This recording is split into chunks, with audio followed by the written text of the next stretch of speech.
صدق اللہ مولانا العظیم۔ حرام کیا گیا ہے تم پر اے مسلمانوں اپنی ماؤں سے نکاح کرنا اور اپنی بیٹیوں سے نکاح کرنا اور اپنی بہنوں سے نکاح کرنا اور اپنی پھوپھیوں سے نکاح کرنا اور اپنی خالاؤں سے نکاح کرنا اور اپنی بھتیجیوں سے نکاح کرنا اور اپنی بھانجیوں سے نکاح کرنا اور ان ماؤں سے نکاح کرنا جنہوں نے تم کو دودھ پلایا ہے اور ان بہنوں سے نکاح کرنا جو دودھ کی وجہ سے بہنیں ہیں اور اپنی بیویوں کی ماؤں سے نکاح کرنا اور ان بچیوں سے نکاح کرنا جو تمہاری ان بیویوں کی ہیں جن سے تم نے مصاحبت کر لی ہے، پس اگر نہیں صحبت کی تم نے ان سے پھر نہیں کوئی گناہ تم پر ان سے نکاح کرنے میں، اور تمہارے ان بیٹوں کی بیویاں تم پر حرام کی گئی ہیں جو تمہاری پشت سے ہیں، اور حرام کیا گیا ہے تم پر یہ کہ اکٹھے کرو تم نکاح میں دو بہنوں کو الا ما قد سلف، مگر وہ جو شریعت کا حکم آنے سے پہلے ہو چکا، بے شک اللہ ہے بڑا بخشنے والا بڑا رحم کرنے والا۔ اس آیت مقدسہ میں اور اس سے پہلی والی آیت اور اس کے بعد آنے والی جو چند آیات ہیں ان میں محرمات کا بیان کیا گیا ہے۔ محرمات ان عورتوں کو کہتے ہیں جن کے ساتھ نکاح کرنا حرام ہوتا ہے۔ پھر ان کی ابتداً دو قسمیں بنتی ہیں، ایک کو محرمات معبدیہ کہتے ہیں جو ہمیشہ کے لیے حرام ہوتی ہیں، کسی صورت میں کبھی بھی ان سے نکاح کرنا جائز نہیں ہو سکتا، اور دوسری وہ محرمات ہوتی ہیں کہ وقتی طور پر ان سے نکاح کرنا حرام ہوتا ہے، ایک حالت کی صورت میں ان سے نکاح کرنا حرام ہوتا ہے، جب وہ وقت وہ حالت گزر جائے بدل جائے تو پھر ان سے نکاح کرنا حلال اور جائز ہو جاتا ہے۔ تو یوں محرمات کی دو قسمیں ہیں۔ پھر جو محرمات معبدیہ ہیں، ہمیشہ کے لیے جن عورتوں سے نکاح کرنا حرام ہے، ان کے پھر موٹی تین قسمیں ہیں۔ ایک ہیں محرمات نسبیہ، جو خاندان نسب رشتے کی وجہ سے اتنا قریبی رشتہ ہوتا ہے گویا ان کا وجود ہمارا وجود ہے، آپس میں گویا ہم ایک ہیں، اتنا قریبی جو رشتہ دار عورت ہوتی ہے وہ حرام ہوتی ہے، اس کو محرمات نسبیہ کہتے ہیں۔ یہاں قرآن مجید کی اس آیت میں پہلے انہی کا بیان کیا ہے اور ایسی 7 عورتیں بتائی گئی ہیں۔ نمبر 1 ماں کے ساتھ اتنا قریبی رشتہ ہے گویا کہ ہم ایک دوسرے کے جسم کا حصہ ہیں، ماں اور بیٹا گویا ایک دوسرے کے جسم کا حصہ اور ٹکڑا ہیں، تو اپنے جسم سے استمتاع نفع اٹھانا تلذذ حاصل کرنا یہ حرام ہے، اس وجہ سے ماں سے نکاح کسی صورت میں کبھی بھی نہیں ہو سکتا۔ تو اللہ نے پہلے نمبر پر یہی فرمایا حرمت علیکم امہاتکم، تمہاری مائیں تم پر ان کا نکاح حرام کیا گیا ہے۔ نمبر 2 بیٹیاں وبناتکم، اور تمہاری بیٹیوں سے تمہارا نکاح بھی حرام کیا گیا ہے۔ بیٹیوں کے اندر بیٹیاں، پھر پوتیاں پڑ پوتیاں، نواسیاں پڑ نواسیاں، وہ اسی کے اندر شامل ہیں۔ بیٹیوں سے بھی نکاح جائز نہیں، پوتیوں سے بھی جائز نہیں، پڑ پوتیوں سے بھی جائز نہیں، نواسیوں سے بھی جائز نہیں، پڑ نواسیوں سے بھی جائز نہیں ہے۔ اور تیسرے نمبر پہ فرمایا وَأَخَوَاتُكُمْ، اور تمہاری بہنیں، ان سے بھی نکاح کرنا تمہارے لیے حرام کیا گیا ہے۔ بہنیں اور بہنوں کی آگے اولادیں بھی، تو بہنوں سے نکاح کرنا، بہنیں 3 قسم کی ہوتی ہیں، ماں باپ دونوں کی طرف سے بہن ہے جس کو ہم سکی بہن کہتے ہیں، اس کو شریعت میں عربی میں کہتے ہیں عینی بہن،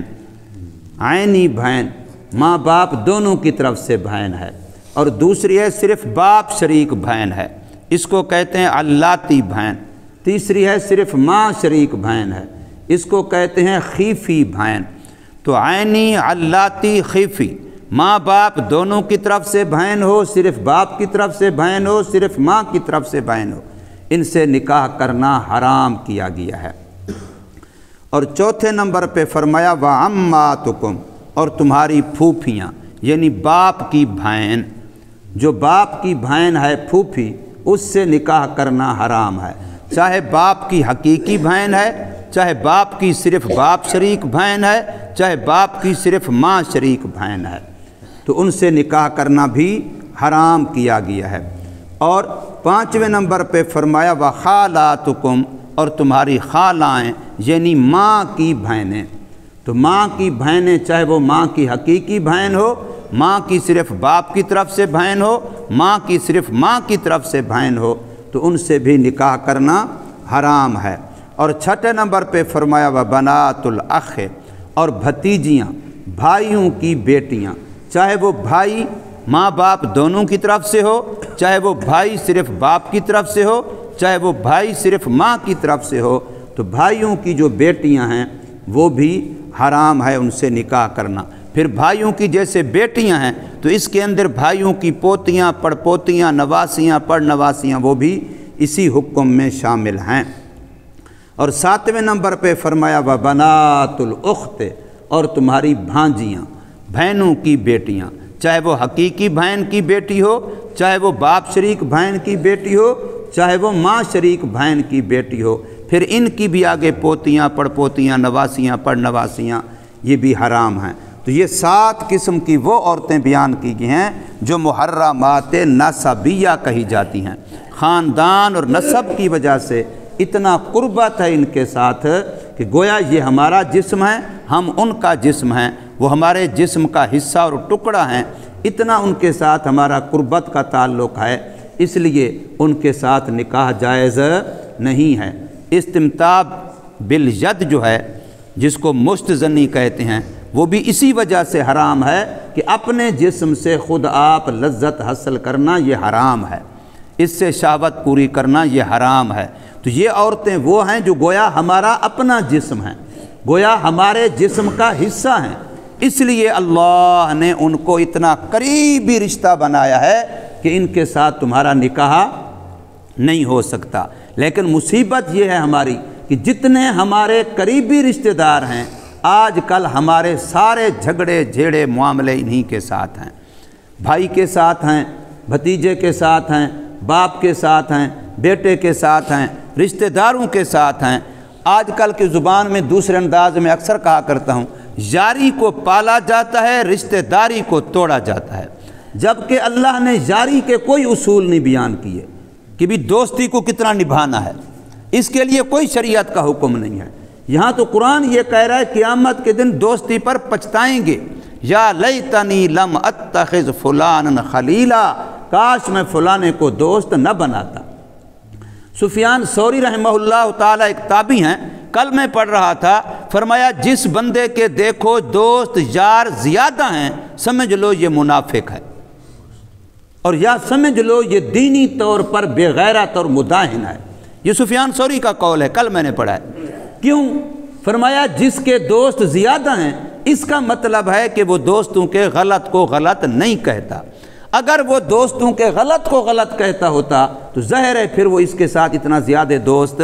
نہ ہوتے۔ جو بندہ دینی طور پر مداہنت نہیں کرتا، دینی طور پر تسامح نہیں کرتا، دینی طور پر بے غیرتی نہیں کرتا، بلکہ فوراً روک ٹوک کرتا ہے، یہ تو نے غلط کہا، یہ تو نے غلط کیا، یہ تو نے فلاں کیا، تو وہ ظاہر ہے دوست اس سے دور بھاگیں گے، یہ تو ہماری غلطیاں بتاتا ہے، یہ تمہیں روک ٹوک کرتا ہے۔ اور جو روک ٹوک نہیں کرے گا، رانجھا ہردا سانجھا کہ تو بھی ٹھیک ہے، تو بھی ٹھیک ہے، تو بھی ٹھیک ہے، واہ واہ واہ واہ، بس مجھے چائے پلائے جاؤ، میرے ساتھ آگے پیچھے ہو جاؤ، جیسے ہمارے عام طور پر دیکھتے ہیں کہ میرے بندے زیادہ ہونا چاہیے، باقی جیسے کیسے ہیں، شرابی ہیں، کبابی ہیں، کچھ کرتے ہیں، بہنوں کا حق مارا، بھائیوں کا حق مارا، رشتہ داروں کے ساتھ لڑ رہے ہیں، قتل کر کے ہمارے ڈیروں پر آئے بیٹھے ہیں، پرواہ نہیں ہے، کوئی قتل کسی کا کیا، ہمارا تھوڑی کیا ہے۔ تو ان کو پناہ دی ہوئی ہوتی ہیں اور وہ سمجھتے ہیں کہ ہم بڑے سردار بن گئے کہ دیکھو قاتل ہمارے ڈیرے پر بیٹھے ہیں، پولیس پکڑ نہیں سکتی، پولیس کو جرات ہی نہیں ہے، قانون ہمارے سامنے بے بس ہے۔ تو اس طرح کا جو سوچ ہوتی ہے، ایسے لوگوں کے دوست زیادہ ہوتی ہیں، وہ جمکٹے زیادہ کر لیتی ہیں، چونکہ دینی طور پر ان کے اندر غیرت نہیں ہوتی۔ وہ یہ نہیں سمجھتے کہ یہ خدا کا دشمن ہے، میرا دوست کیسے بن جائے، یہ تو میرے اللہ کا باغی ہے۔ اب باپ کا نافرمان ہو، اس کو تو اپنے سینے سے نہیں لگاتا کہ اس نے تیرے باپ کو برا بھلا کہا ہے، اس نے تیرے باپ کی نافرمانی کی ہے، اور جو خدا کا نافرمان ہے اس کو گلے سے لگائے بیٹھا ہے، اس کو بغل میں لیے بیٹھا ہے۔ تو نے خدا کو اپنے باپ کے برابر بھی نہیں سمجھا تو پھر دین تیرا کہاں جائے گا؟ تو اس لیے میرے بھائی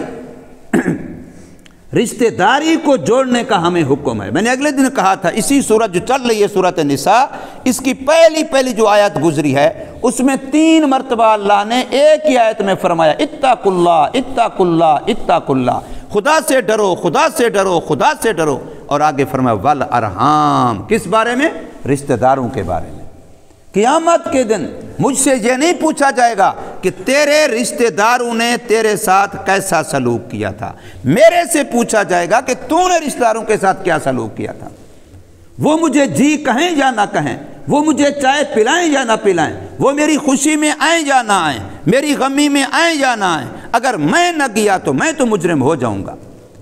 وہ نہیں آئیں گے تو وہ مجرم ہوں گے نا، میں تو نہیں ہوں گا۔ میں نے تو اپنے خدا کو جواب دینا ہے، اپنی قبر خلاصی کرنی ہے، اپنی آخرت کا سوچنا ہے، میں نے ان کا تھوڑی سوچنا ہے۔ رشتہ داروں کے بارے میں برابری کا معاملہ میں کئی مرتبہ عرض کر چکا ہوں، دست بستہ عرض کر چکا ہوں۔ جو بندہ بھی رشتہ داروں کے ساتھ برابری دیکھتا ہے کہ جیسا کرو گے ویسا بھرو گے، تو یہ بندہ کبھی بھی اپنی آخرت نہیں بچا سکتا، یاد رکھ لو۔ اس کے لیے آخرت میں جوتے پکے ہیں۔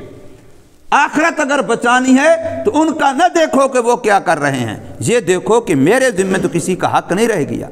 بھائی کا، رشتہ دار کا، ہمسائے کا، میرے ذمہ تو حق نہیں ہے۔ میں اپنا دامن پاک کروں، اپنے سر سے بوجھ اتاروں، بس۔ وہ کچھ کرتے ہیں نہیں کرتے، انہوں نے مر کے خدا کو جواب انہوں نے دینا ہے۔ قیامت میں میں مجرم بن کے جانا نہیں چاہتا، قیامت میں میں لینے والا ہوں، قیامت میں میں دینے والا نہ ہوں۔ تو یہ 7 قسم کی عورتیں اللہ نے وہ بیان کی ہیں جو نسبی لحاظ سے محرمات نسبیہ میں ہیں، حرام ہیں۔ اور اس کے بعد اللہ تبارک و تعالی نے پھر ان محرمات کو بیان کیا ہے جو رضاعت کی وجہ سے حرام ہوتی ہیں۔ دودھ پینا، کسی بچی نے 2.5 سال کی عمر سے پہلے 2.5 سال کا فتویٰ ہمارے امام اعظم ابو حنیفہ رحمہ اللہ کا ہے، باقی اماموں کا فتویٰ 2 سال کا ہے۔ 2 سال کی عمر سے پہلے کسی بچے نے، کسی بچی نے کسی عورت کا دودھ پیا ہے، تو اس دودھ پینے کے بعد وہ عورت اس کی بن گئی ماں، اور اس عورت کا جو اس وقت کا خامند ہے وہ بن گیا اس کا باپ،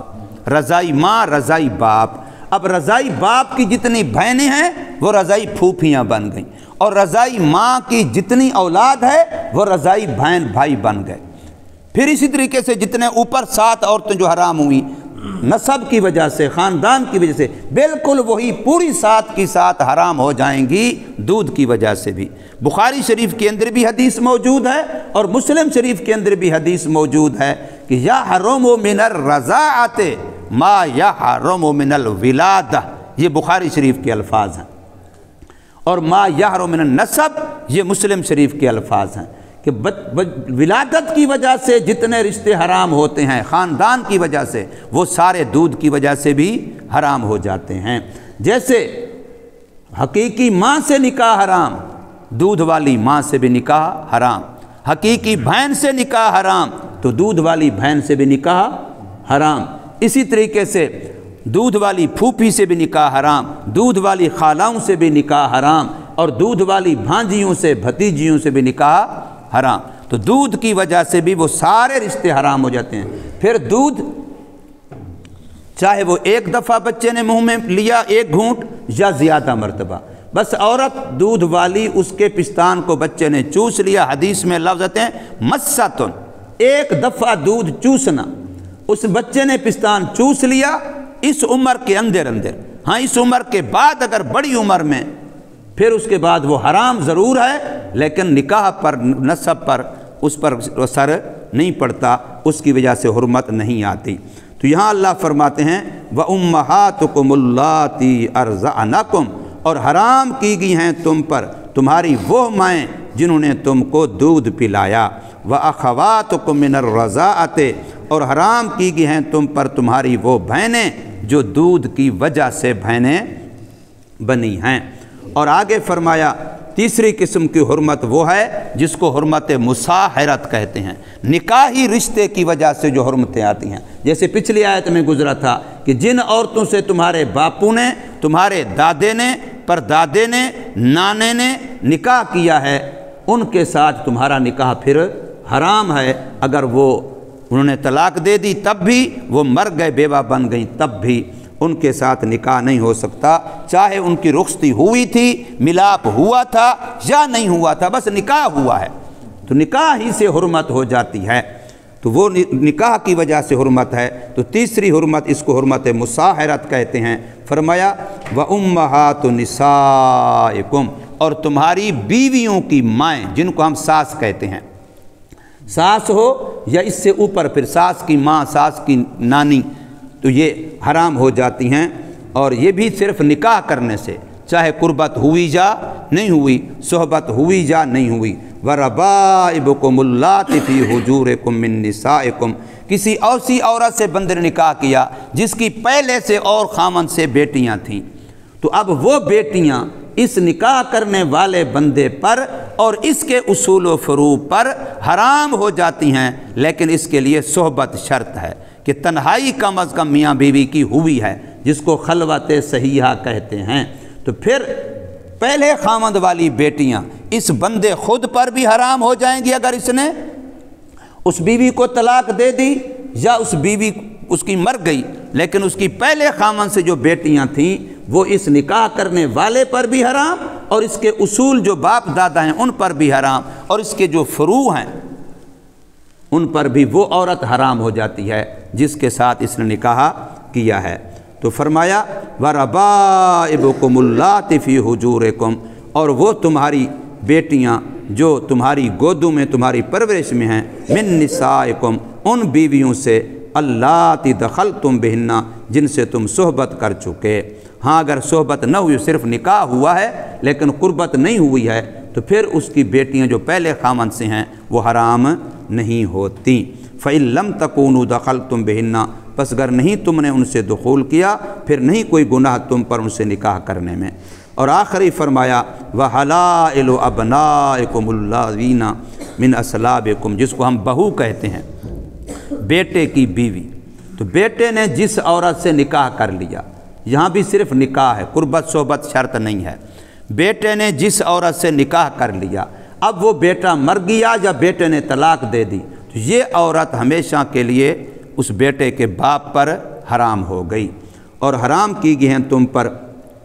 تمہارے بیٹوں کی بیویاں۔ کون سے بیٹے؟ الذین من اصلابکم، جو تمہاری پشتوں سے ہیں۔ رضائی بیٹے کی بیوی بھی حرام ہے اور نسبی بیٹے کی بیوی بھی حرام ہے۔ ہاں منہ بولا بیٹا، لے پالک بیٹا، جس کو لوگ اپنے منہ سے ویسے بیٹا بنا لیتے ہیں، پالتو بیٹا، اس کی بیوی حرام نہیں ہوتی۔ وَأَن تَجْمَعُوا بَيْنَ الْأُخْتَيْنِ، اور دو عورتوں کو جو دو بہنیں ہوں یا ایسی دو عورتیں کہ اگر ان میں سے ایک کو مرد اور ایک کو عورت تصور کرتے تو ان کا آپس میں نکاح نہ ہو سکتا، تو ایسی دو عورتیں ایک مرد کے نکاح میں ایک وقت میں اکٹھے نہیں ہو سکتی۔ اور یہ کہ جمع کرو تم درمیان دو بہنوں کے، ہاں الا ما قد سلف، جو اسلام کے آنے سے پہلے جو معاملات ہو چکے سو وہ معاف ہیں۔ اور ایسے کئی سارے واقعات پیش آئے ہیں کہ صحابی آئے ہیں حضور صلی اللہ علیہ وسلم کے پاس جب مسلمان ہوئے کہ ہمارے پاس دو بہنیں ہیں یا اس طرح بھانجی خالہ ہیں، آپس میں رشتے ایسے ہیں، تو حضور نے فرمایا ایک کو اپنے نکاح سے نکال دو، طلاق دے دو۔ ان اللہ کان غفور الرحیم، بے شک اللہ ہے بڑا بخشنے والا، بڑا رحم کرنے والا۔ یہاں ہمارے 4 سپارے پورے ہو گئے ہیں۔ آپ کو پتہ ہے کہ سپارہ ختم ہونے پر ہم شیرینی کا انتظام کیا کرتے ہیں، تو کل انشاءاللہ جمعہ کا یہاں انہی آیات کے متعلق درس ہوگا، اور پھر انشاءاللہ ساتھیوں کا منہ بھی میٹھا کیا جائے۔